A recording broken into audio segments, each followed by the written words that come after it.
10 jaar terug het jou oë myne ontmoet.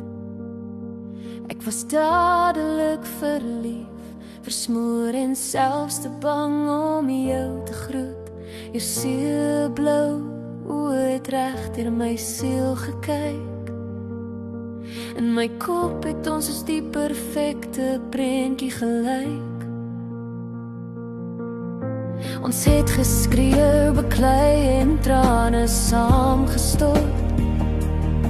Maar ons tyd saam was hopeloos te kort. Maar ek was jonk, dom en impulsief.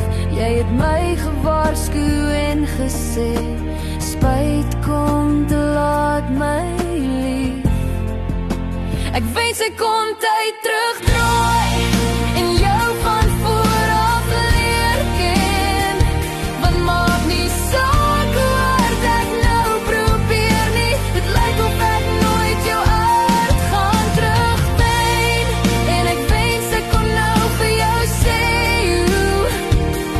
hoe ek werklik nog oor jou voel, maar ek is bang jou hart is koud teenoor my en verstaan nie. Dit werklik bedoel so vanaand gaan ek weer vir jou